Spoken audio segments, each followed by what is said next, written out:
Hello, Positively Presto people. Mr. Jones here with my excellent friend Jenny. Hello, Jenny. Hello. How are you today? I'm good.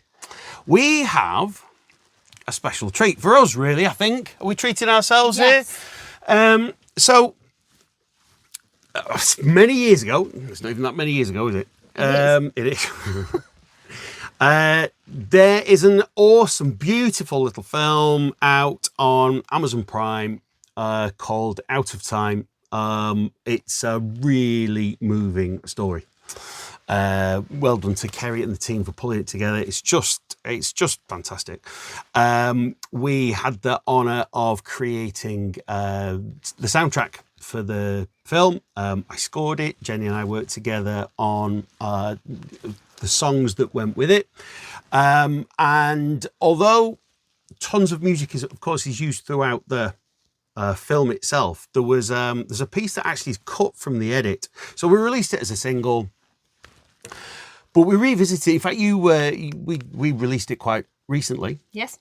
Because we loved it so much, we really wanted to bring it out. So it's called Find Home, and I think the message of what goes on in the song is as important, if not more, today than ever. It's pretty.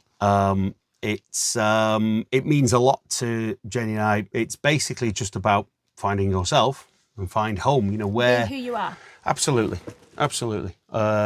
You not only co-wrote it, Jenny, but you bring a huge amount to the performance of it, of course. Thanks. What does it mean to you from a performance and emotive point of view? Well, every song that I think I ever sing, it's lyric based. It's everything, the emotions that bring to it are basically the words you're saying. If there's no emotion behind those lyrics, then you've lost all meaning. So if you listen to how I was about to go, wow, well written the lyrics were. But how if you listen to how emotive and the thought process that we've put into those lyrics, if you listen to how they're written, what they're written about, you'll understand quite how emotional it is. Especially if you see the film as well. Yeah. I mean, the film works without listening to the song, and the song works without watching the film. True. They're completely independent. But I would say that first of all, I completely agree. The emotion behind the lyrics, every single line was thought about so carefully, and you'll see this in our songwriting course where we talk about making something in the lyrics that actually means something to yourself. Because if you resonate with it, then your listeners will resonate with it as well. If it's something that means something to you, then you're bound to find listeners who will find something that resonates with them as well. On with the show. Yeah. Shall we crack on? Right, Yeah. okay. So, this is unashamedly simple. It was written to be super simple. It is sung for the film. It's sung from the position, the viewpoint of a young person. No spoilers. From a young person's perspective, they're about 11. So the idea of the whole song was supposed to be something, really personal, but also needed to be simple to echo the character. And I'm going to play just the first two chords, if I may. I'll play them a few times because that's how the intro goes. I'm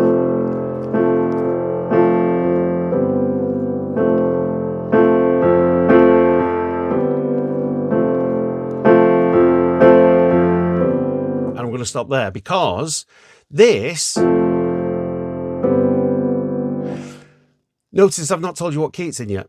That's because when we start there, our ear has only heard that.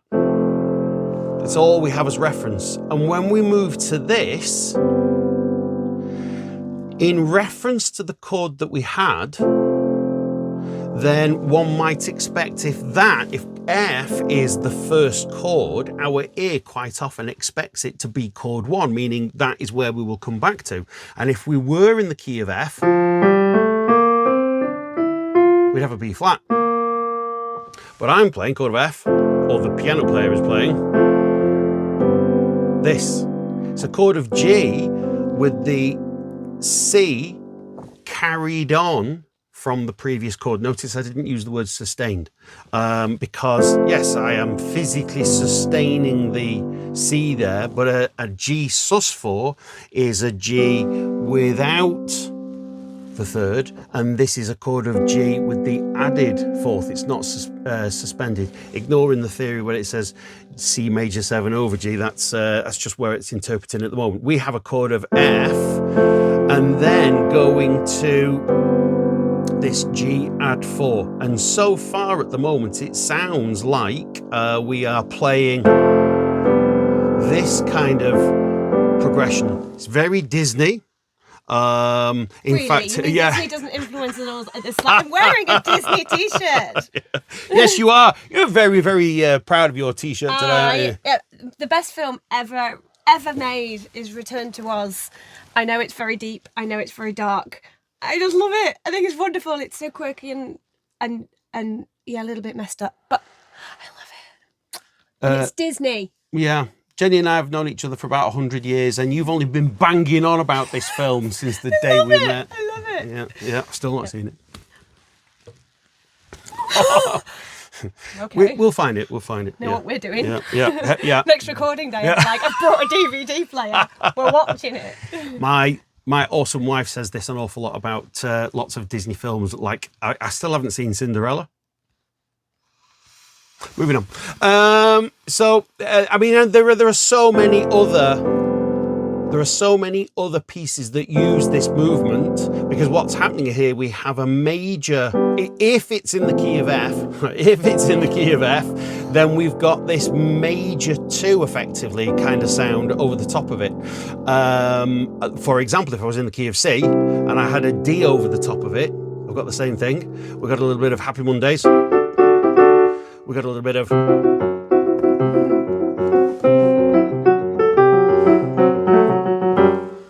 I've not got the camera over there. I was actually playing that just in case you thought we just programmed it in. Just okay, because otherwise at the moment I'm just looking at the camera and we're going.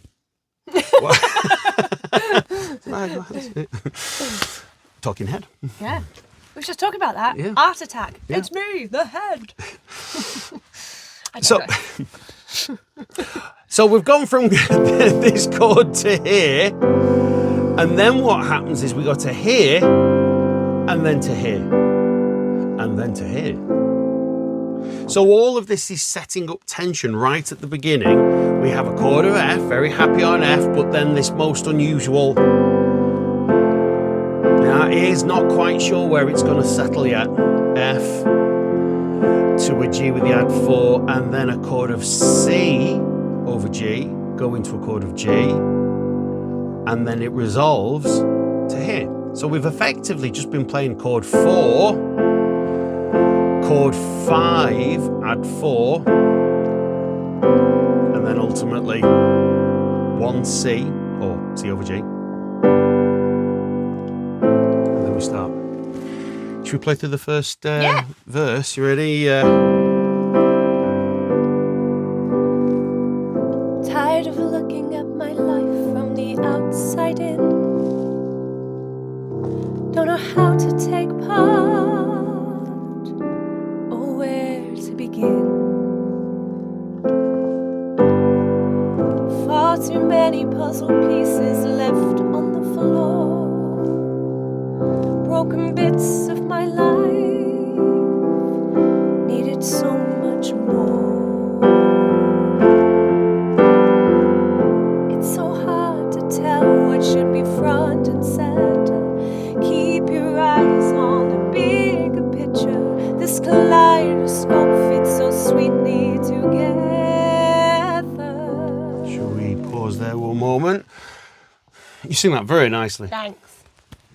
Oh, it's great. What a fab job we have. Creating tunes.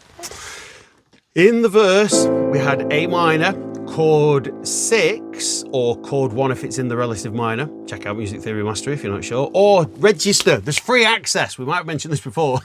There's free access to the intro modules in the link below. I won't mention it again now. You might. You might.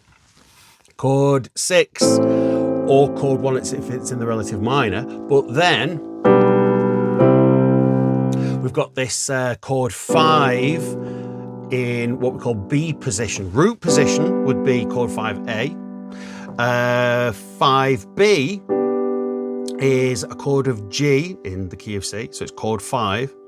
And B, small b, is meaning it's in first inversion. So 5A would be root position, 5B, 5C, chord 5. 5A, 5B, 5C, 5. It just happens, this chord of G over B happens to be a chord of G over B. But the reason that we have these kind of movements is that I went from A minor, chord 1, or 6 if you're in the relative minor. Chord 6 or chord 1 if you're in the relative minor. Did you spot? I got those the wrong way around there. Sorry about that. 6, 5, 1. Notice 5B, 1. And these work really well in chord progressions where we have the sense of minor going to the sense of major. As in, it sounds like the whole piece is going to be sad and then moves to uplifting. Let's do that in a super quick study way. Starting on chord 6, which we perceive as minor, going to chord 5 to chord 1. And so we've started sad, resolves to happy. Same kind of movement going from chord 2 to chord 1 again, but with an E in the bass, that's 1B. Little bit of tension in there with the 6th, giving us a chord of, we'll revisit that another time. Some of you are thinking, isn't that the 7th of E minor? You could see it as the 7th of E minor. You could see it as the 6th of G6. Or you could also see it as the add 9 of C. Can you see how one note can have so many roles in so many different keys? I've said this before, one of my favorite composition tricks is taking one note and changing its role within the chord. For example, the C note can be the first note of the scale of C. It's also the second note of a scale of B flat. It's also the third, the minor third of A minor. It's also the major third of A flat. It's also the sus4 of G. It's the flattened 7th of D7 over F sharp. It's also the 5th of F. It's the minor 6th or flattened 6th of E, whether it be major or minor, or the 6th of C over E. It's the 6th of E flat 6. It's the minor 7 of D minor 7. It's the major 7 of D flat 7. And it's the root of C. So you could have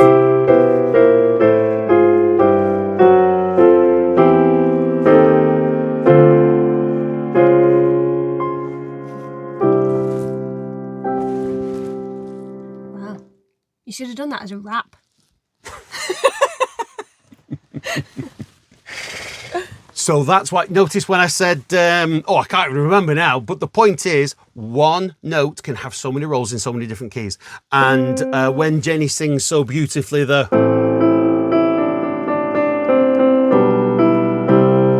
opening line, we start on the 5th. The 5th doesn't tell you whether it's major or minor, so it's a very pure melodic note. Pure as in not telling you whether it's major, not telling you whether it's minor. It's a gorgeous note, but there's no happy or sad character to it. It's for want of another term, it's a beautiful but neutral sound.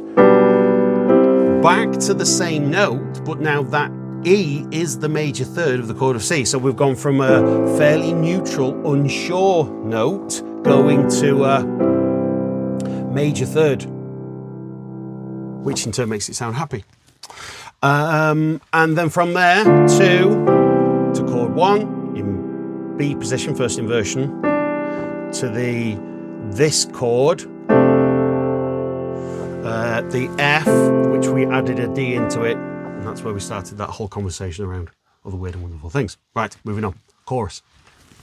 Ready? Yeah. 3, 4. Take that first step and witness the change. Fight for yourself and all that you'll gain. Build from the ground with those sticks and those stones. Start with yourself. Find you, find home.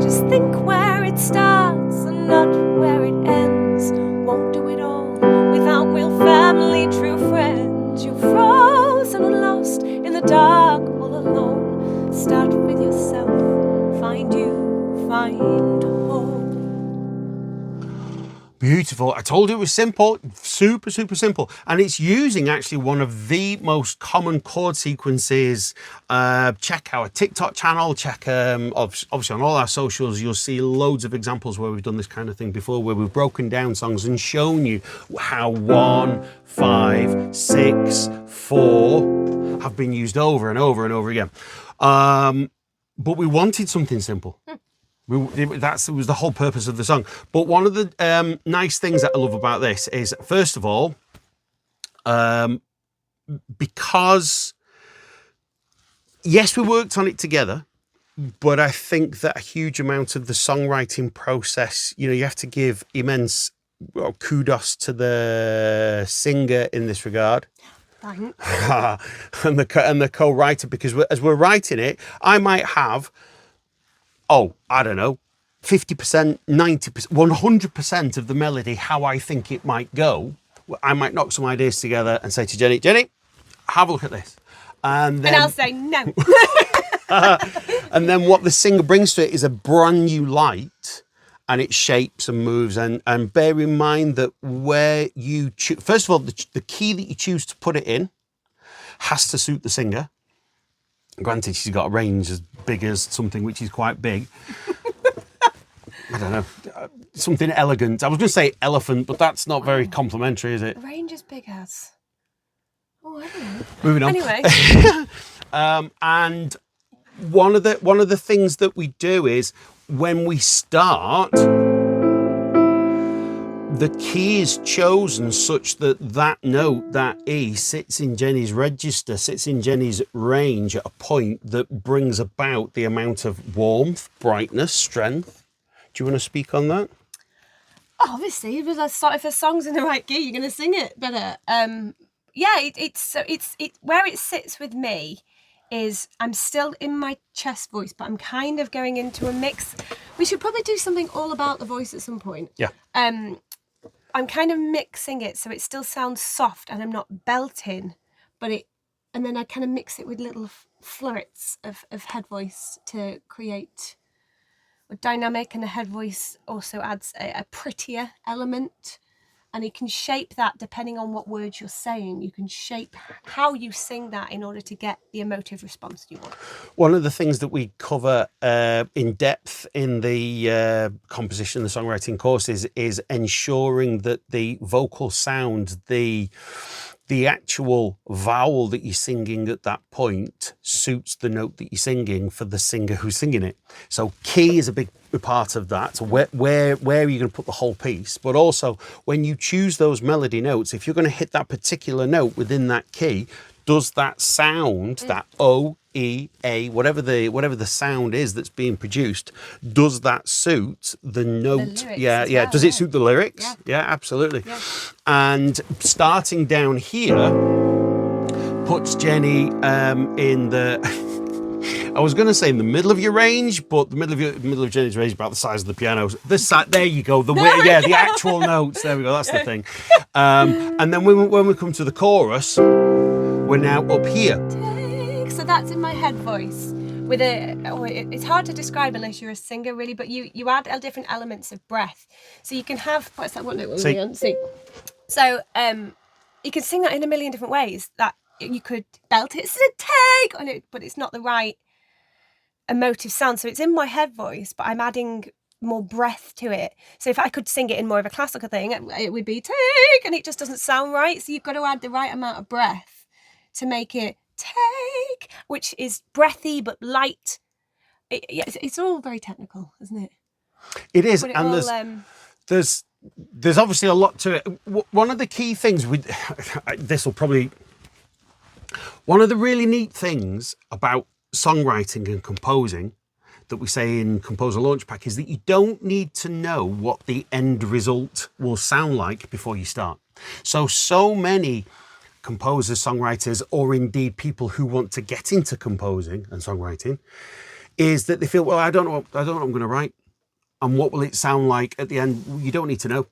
You might think to yourself from an inspiration perspective, we want to write something which it sounds like, and then insert where your inspiration is from, because your inspiration comes from all the stuff that you've... This one particularly, I think we found this simpler because we already had the film as a reference. Yep.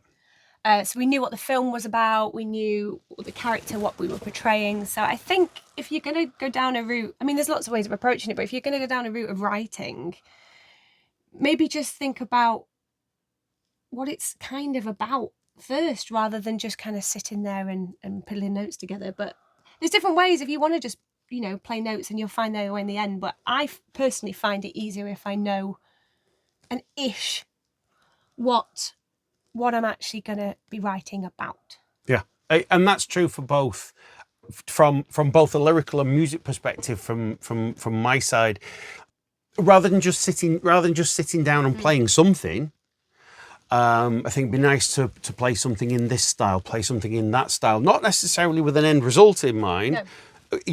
So when we say style, I might just be thinking, I'm going to write something chilled out. Yeah. I'm feeling relaxed, Yeah. so I'm going to write something relaxed. Yeah. I'm feeling stressed Oh, it and doesn't mithered. necessarily need to have a plot, middle, and No. No, it's And just also, the vibe. I think that's the best word to describe it. Yeah. The vibe of what you want to write. yeah, in fact, the idea for the song isn't in the final version, because this song was originally called Unique, or rather the idea of it. And on the in the film, there's a party. I think there's a party scene, and the music in the background is this track, but done as a dance remix, which was interesting. So the point is that things can move and shape and so on, and you don't need to beat yourself up as a when you're starting out thinking, well, I don't know what I'm doing because I don't know where I'm going. Well, just learn on the job, literally. Yeah. We have just recorded this. We'll put a link below to the finished version so you can see the full live edit. The final thing that I wanted to have a little look at is two extra little spicy chords that are in there, which is that one. If we look at that on its own, this is just G7. This is chord of G.